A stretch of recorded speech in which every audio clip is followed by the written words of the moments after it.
Mesdames et messieurs, bonsoir et bienvenue dans cette édition dont voici les articulations. Le réseau des jeunes ambassadeurs pour la planification familiale fait de l'accès des jeunes à l'information du DSSR son lettre motive. Il a organisé hier un meet-up sur la santé reproductive à l'ère du numérique. C'est avec l'appui financier et technique de JH Piego. L'initiative s'inscrit dans le cadre de la semaine de la contraception organisée par le ministère de la Santé. Bien d'autres informations viendront compléter cela annoncé. Le développement, c'est dans une poignée de secondes.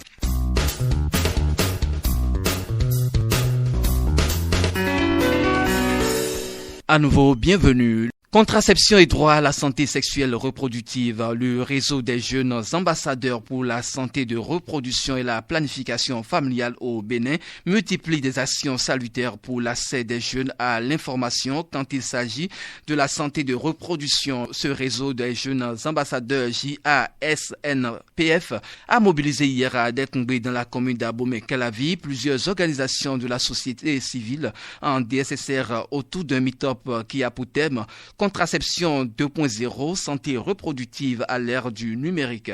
Il s'agit d'une rencontre pour discuter de la santé de reproduction à l'ère du numérique, échanger autour des défis qui s'imposent aux jeunes à accéder aux informations de santé sexuelle et reproductive à travers les outils numériques pour déceler les opportunités que les jeunes peuvent avoir pour accéder aux informations sur les plateformes numériques. Cette rencontre permet également aux organisations de jeunes de mettre en place des initiatives pour faciliter l'accès aux informations à travers le numérique. Cette activité des jeunes ambassadeurs pour la santé est soutenue par JH Piego et s'inscrit dans le cadre de la semaine de la contraception organisée par le ministère de la Santé. Koba Tansi est le président des jeunes ambassadeurs SNPF. Il nous en dit plus. Aujourd'hui, nous avons constaté que la mauvaise information passe beaucoup plus sur Internet. Les mauvaises informations sont accessibles très rapidement.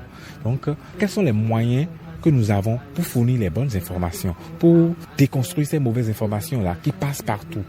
Et c'est cet objectif-là, c'est l'objectif de voir comment ensemble nous pouvons définir des solutions pour déconstruire ces mauvaises informations-là et faire accéder plus aux bonnes informations les jeunes. À l'issue de cette séance, nous avons eu beaucoup d'idées, nous avons eu beaucoup de propositions que nous comptons bien utiliser, soumettre à nos partenaires, soumettre aux organisations qui se sont fait représenter également pour que ce soit ensemble que nous puissions mettre en place ces initiatives-là qui favorisent l'accès aux informations aux jeunes du Bénin.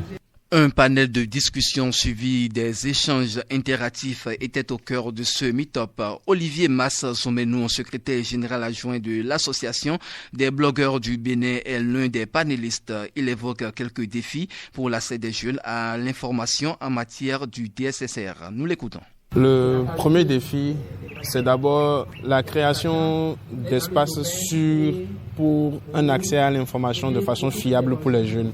Et quand je parle d'espaces sûrs et je parle d'accès à l'information fiable pour les jeunes, j'évoque des médias qui traitent de sexualité, de reproduction. Je parle d'applications qui sont orientées vers des questions de santé de reproduction. Je parle aussi de catégories ou bien même de profils sur des sites web d'institutions qui sont dédiés à cette question-là, parce que tout cela pourra permettre à des jeunes de se référer à des sources qui ont quand même une certaine autorité dans le domaine, à des sources aussi auxquelles on peut faire confiance en termes de notoriété, en termes de qualité de l'information et en termes de pertinence du contenu qui est partagé.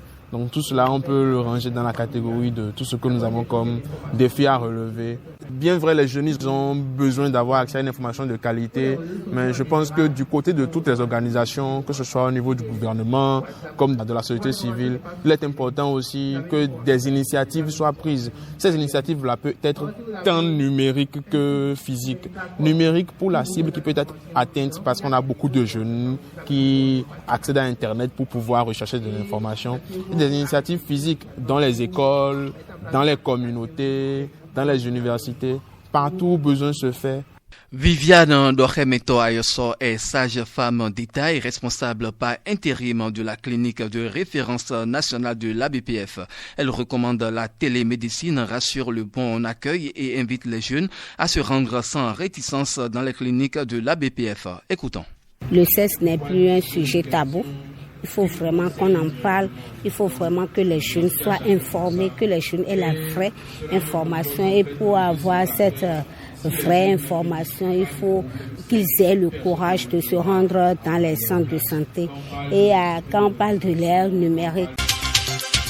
Mesdames et messieurs, bonsoir et bienvenue dans cette édition dont voici les articulations.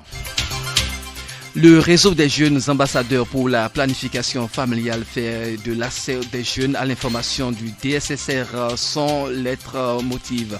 Il a organisé hier un meet-up sur la santé reproductive à l'ère du numérique. C'est avec l'appui financier et technique de JH Piego. L'initiative s'inscrit dans le cadre de la semaine de la contraception organisée par le ministère de la Santé. Bien d'autres informations viendront compléter cela annoncé. Le développement, c'est dans une poignée de secondes.